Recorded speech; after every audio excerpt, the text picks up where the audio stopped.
Deus, eu sou o professor Rodrigo Monteiro, seja bem-vindo ao meu canal. Hoje nós vamos dar continuidade ao estudo das 7 cartas às 7 igrejas do Apocalipse.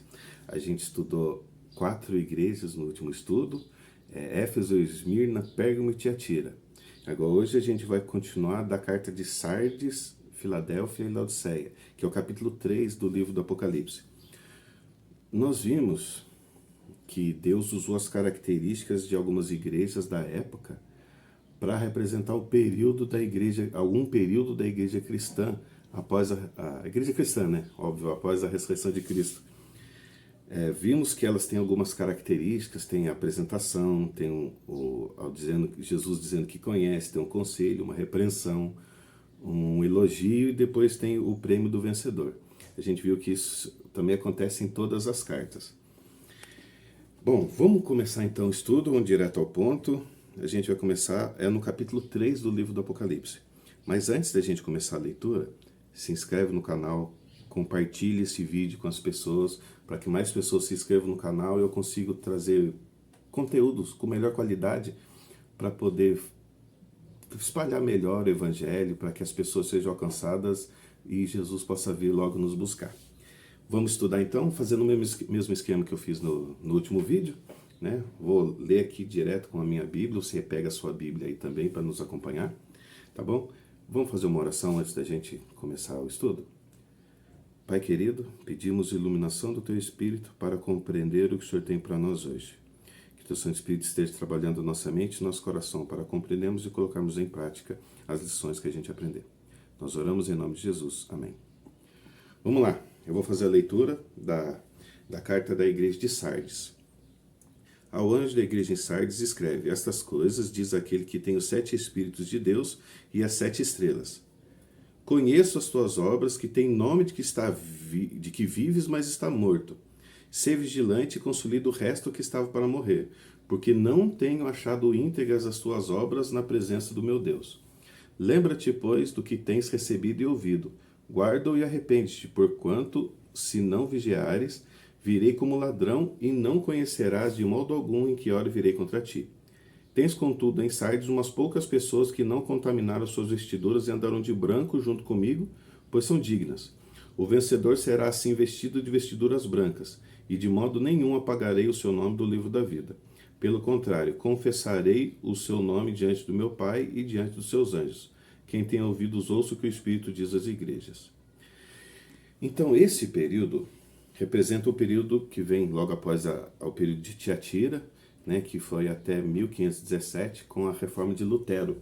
Quando Lutero prega as 95 teses na porta do castelo de Wittenberg, eu não sei se assim pronuncia, foi em 1517, 31 de outubro de 1517. Após esse período vem o período de Sardes, mas não é o período da reforma e fala que tem nome de que está vivo, mas está morto. É porque eles se pegaram, mais uma vez, a letra da lei e não o conteúdo. A igreja de Sardes era uma igreja que tinha toda a capacidade, mas não vivia o evangelho. Conheciam, mas não viviam o evangelho. Assim, não, era uma igreja fraca, parecia que estava viva, mas estava morta. E Deus usou essa característica para representar esse período, vai de 1517 até 1755, onde tinha a época da reforma, mas eles, em vez de pregarem o evangelho, eles passaram a debater mais a escritura, porque passaram alguns a ter acesso à escritura, começaram a debater mais do que pregar o evangelho. Então parecia que era uma igreja que estava viva, mas estava morta. Eu queria recomendar, não sei se eu falei para vocês no último vídeo, mas eu recomendar o filme chamado Lutero. Tem disponível aqui gratuito no YouTube. Eu vou ver se eu coloco o link. Eu vou colocar o link na descrição do vídeo para você assistir. Conta um pouquinho desse período de transição entre a igreja de Tiatira e a igreja de Sardes. Vocês vão lá, fica um pouquinho mais claro. Então recomendo vocês assistirem. Então, só que eles se prenderam à letra e em vez de pregar a salvação, debatiam doutrinas. Parecia que estava vivo, mas estava morto. Mas alguns, como Deus sempre tem, alguns permaneciam firmes na fé. Aqui até um parênteses, Deus sempre tem um povo fiel, desde sempre. Desde que o pecado entrou no mundo, Deus tem um povo fiel, que não se contamina com o que está acontecendo no momento. Aqui também aconteceu isso, como em todo o período da igreja cristã. Então, mesmo a igreja que sendo morta, tinha alguns que ainda permaneciam firmes na fé cristã e servindo a Jesus de verdade. Então esse é o período da igreja de Sardes, vai de 1517 a 1755. Em 1755 começa o período representado pela igreja de Filadélfia. Eu vou fazer a leitura do versículo 7 ao versículo 13. Ao anjo da igreja em Filadélfia escreve: essas coisas diz o santo, o verdadeiro, aquele que tem a chave de Davi, que abre e ninguém fecha, e que fecha e ninguém abre. Conheço as tuas obras, eis que tenho posto diante de ti uma porta aberta, ao qual ninguém pode fechar, que tens pouca força, entretanto guardaste a minha palavra e não negaste o meu nome. Eis, farei que alguns dos que são da sinagoga de Satanás, desses que a si mesmos se declaram judeus e não são, mas mentem, eis que os farei vir e prostrar-se aos teus pés, e conhecer que eu te amei, porque guardaste a palavra da minha perseverança. Também eu te guardarei da hora da provação que há de vir sobre o mundo inteiro, para experimentar os que habitam sobre a terra. Venho sem demora, conserva o que tens, para que ninguém tome a tua coroa. Ao vencedor faloei coluna no santuário do meu Deus, e daí jamais sairá. Gravarei também sobre ele o nome do meu Deus, o nome da cidade do meu Deus, a nova Jerusalém que desce do céu, vinda da parte do meu Deus, e o meu novo nome. Quem tem ouvidos ouça o que o Espírito diz às igrejas. Esse período começa em 1755, vai até 1844. Esse período é nesse período que acontece o verdadeiro reavivamento. Você vê que essa igreja ela não tem uma repreensão. Tem Deus falando que algumas coisas acontecem, mas uma repreensão direta não tem. Porque é uma igreja que veio ali da reforma, uma igreja com pouca força, mas com muito coração naquilo. Nesse período veio alguns outros reformadores. Também recomendo a leitura do livro Grande Conflito, que conta todo esse período.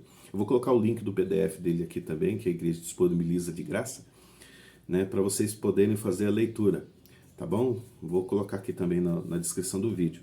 Conta também sobre esse período em que a igreja começou a ter um grande reavivamento. Nesse período acontece também a Revolução Francesa, em que foi um período bem turbulento, mas depois começou a surgir as sociedades bíblicas, a Bíblia começou a ser impressa para todo lado e houve um grande reavivamento, a pregação do evangelho, várias igrejas surgindo, levando o evangelho às pessoas, e a Bíblia, a partir desse período, foi o livro mais impresso em que todo lugar do mundo tem uma Bíblia.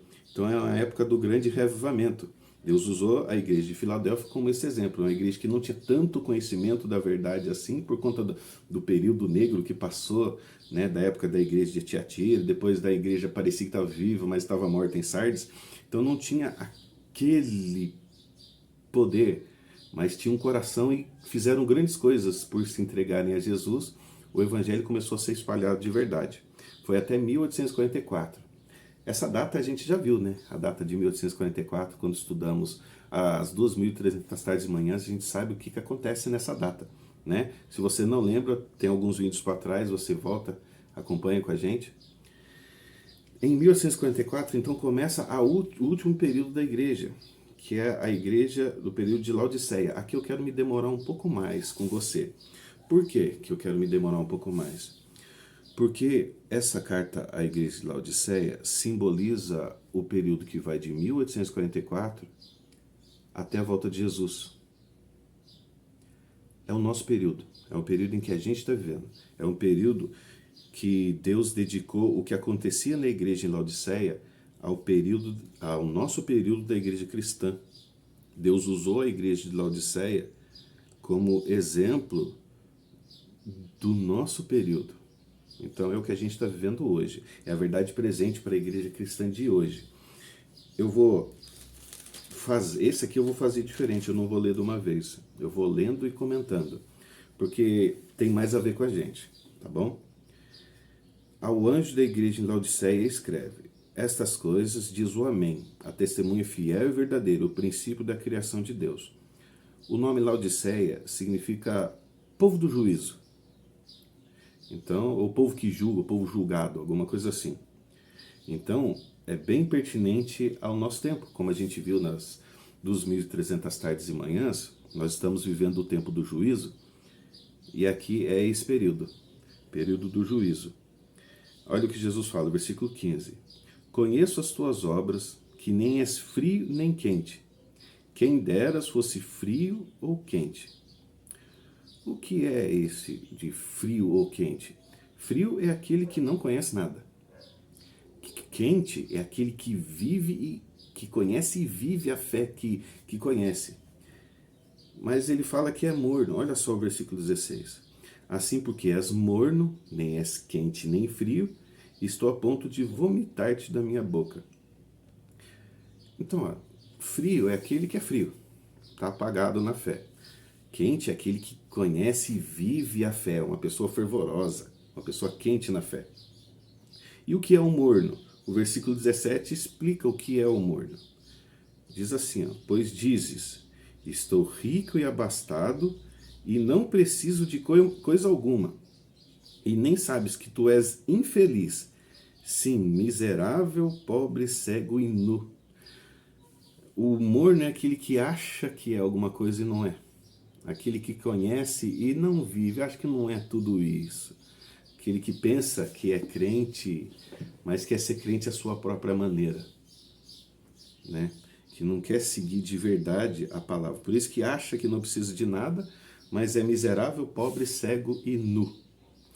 Até aqui, essa questão da nudez é algo interessante. Vocês lembram quando o ser humano percebeu que estava nu? Lá no Éden. Por que eles perceberam que estava nu? Porque eles tinham caído em pecado. A nudez é um símbolo do pecado. Então é uma igreja que acha que é santa, mas que na verdade tem uma grande chance de viver em pecado. Achando que está fazendo o que é direito, mas está fazendo a sua própria maneira e é pecado. O cristão quente é aquele que ouve a Cristo, segue a Cristo e faz a vontade de Cristo. Aquele que acha que a vontade de Cristo tem que se adaptar à sua própria maneira, isso é pecado. Quantas vezes eu escutei a frase, não, Deus tem que fazer algo na sua vida porque Ele é seu Pai e Ele tem que fazer alguma coisa. Eu determino que Deus faça alguma coisa.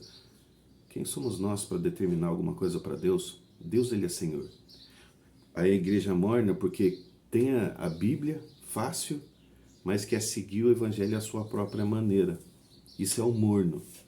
Um crente que quer ser crente à sua própria maneira, não a maneira de Deus. E Deus descreve como sendo miserável, pobre, cego e nu. Uma igreja pobre, uma igreja sem capacidade, uma igreja cega, que não enxerga, uma igreja nu, que vive em pecado. Deus tem um conselho para essa igreja. E nesses conselhos eu quero conversar um pouco mais com você. Aconselho-te que de mim, versículo 18, compres ouro refinado pelo fogo para te enriqueceres, vestiduras brancas para te vestires, a fim de que não seja manifesta a vergonha da tua nudez, e colírio para ungires os olhos, a fim de que vejas. Você viu que Deus está trazendo solução para as condições da igreja? Pobre, miserável, pobre, cego e nu. Como que a gente deixa de ser miserável e pobre? Ou seja, para a gente deixar de ter essa condição miserável e pobre que a igreja tem, é comprando ouro refinado pelo fogo para enriquecer. Isso aqui é um símbolo, né, como diz o apóstolo Pedro na sua carta, é um símbolo da fé e do amor. Uma pessoa que vive em fé e vive em amor. Então, uma pessoa pobre, segundo o Evangelho, é aquela que não vive segundo o Evangelho, com fé e com amor. Jesus fala nos Evangelhos e como ele próprio viveu, servindo a Deus e com amor às pessoas.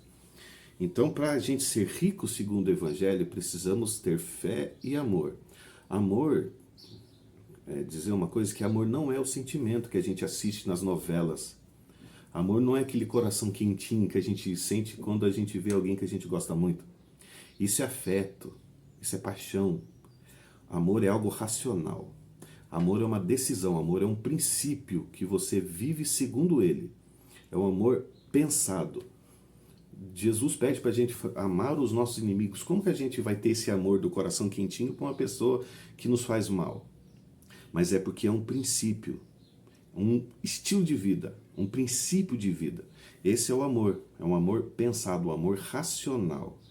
Então você tem que saber o que Deus quer que a gente faça, como que nós temos que viver. É assim que nós vamos viver, mesmo que a gente às vezes não tenha o coração quentinho naquela situação. Mas temos que fazer a vontade do Pai. E para isso nós precisamos ter fé. Para viver o amor precisamos ter fé. O que é a fé? Fé é a certeza das coisas que não se esperam e a convicção dos fatos que não se veem. Como assim? Fé é algo pensado também. É crer, mas não só crer, porque o diabo crê e treme. Fé é confiar na palavra de Deus também. Mas Satanás também sabe que o que Deus falou ele vai fazer.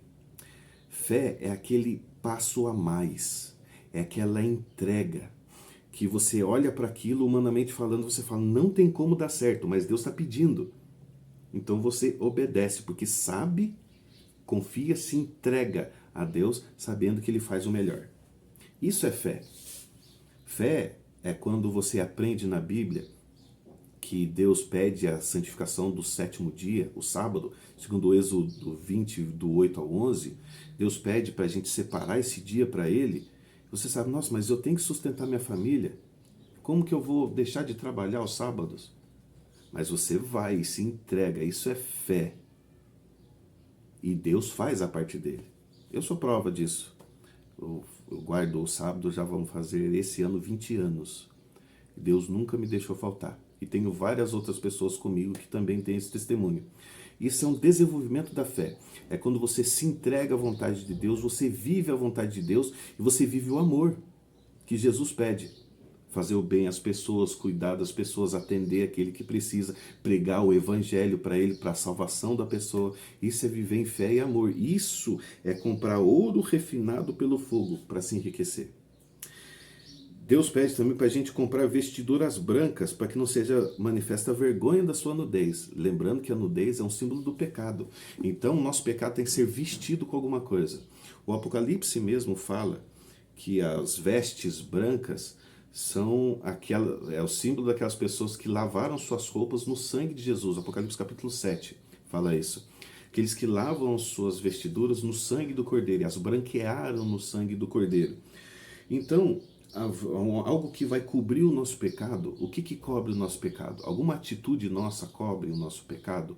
Não. A nossa obediência não cobre. Deus pede de nós, mas não para cobrir os nossos pecados, porque não temos essa capacidade. Pede de nós para que nós representemos o caráter dele e preguemos o evangelho. Essa é a fé e o amor para a gente ficar rico. Mas não para conseguir a salvação. Como a gente consegue a salvação? Lavando as nossas vestes, simbolicamente, no sangue do Cordeiro. O que isso significa? Aceitando a Jesus como Salvador. Ele é capaz de tirar o pecado da nossa vida, nos purificar a vida. João fala que se nós confessarmos nosso pecado, Ele é fiel e justo para nos perdoar os pecados e nos purificar de toda injustiça. Então, a veste branca é aceitarmos a Jesus como Salvador. Temos que desenvolver a fé e o amor, como ele pede, aceitar Jesus como Salvador, e tem a terceira característica, que é o colírio para ungir os olhos a fim de que vejas. Lembra do que João mesmo fala da obra do Espírito Santo? João fala que o Espírito veio para nos convencer do pecado, da justiça e do juízo. O Espírito vem nos convencer daquilo. Ou seja, é Ele quem vai nos fazer ver.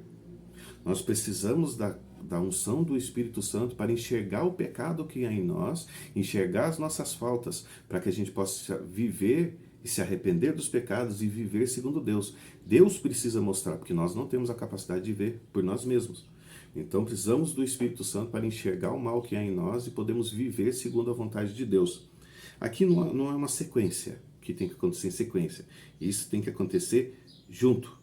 É uma decisão que a gente toma, uma escolha que a gente faz, e Deus vem e capacita a gente aceitando o nosso pedido de perdão, purificando a gente do pecado e nos dando capacidade para enxergar, para que possamos ver coisas para a gente poder melhorar na nossa fé e viver a vontade de Deus. Esse é o conselho que Deus dá para a gente no versículo 18. Versículo 19. Eu repreendo e disciplino a quantos amo. Sê, pois, zeloso e arrepende-te. Olha só o versículo 20. Eis que estou à porta e bato.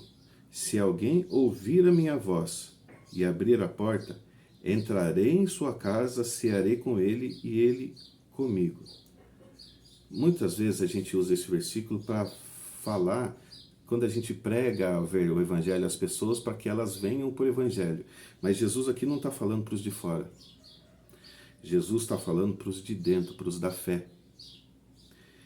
E se Jesus está precisando bater na porta do coração daquele que está vivendo, entre aspas, a fé, quer dizer que Jesus está para o lado de fora.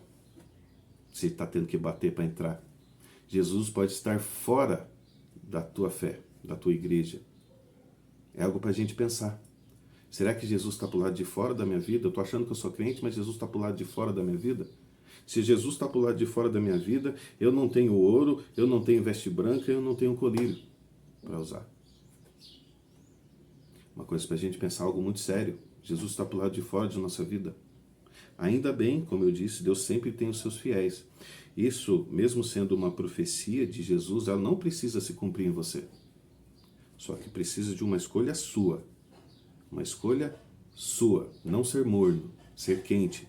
Conhecendo o Evangelho, vivendo o Evangelho. Com o poder do Espírito Santo. Então, Jesus dá esse alerta. Ele bate na porta. Para que a gente abra e ele habite em nosso coração. Mas abrir a porta é uma escolha nossa. Versículo 21 e 22, para encerrar a carta da igreja a Laodiceia. Ao vencedor, dar-lhe sentar-se comigo no meu trono, assim como também eu venci e me sentei com meu Pai no seu trono. Quem tem ouvidos ouça o que o Espírito diz às igrejas. Então Jesus contou nessas 7 cartas todo o período da igreja cristã, usando as cidades como exemplo do que aconteceria a igreja cristã ao longo da história. E a igreja de Filadélfia, de Laodiceia, é o período que a gente está vivendo agora. E depende da sua escolha, o Jesus estar para o lado de fora ou para o lado de dentro do seu coração. Qual vai ser a sua escolha? Ele bate. Cada palavra que você ouve, cada vez que você assiste um vídeo, cada vez que você vai na igreja para escutar um sermão, que você escuta um louvor, é Jesus batendo. E se Jesus entrar, grandes coisas ele fará pelo Evangelho através de você. Se Jesus entrou na sua vida, Deus seja louvado.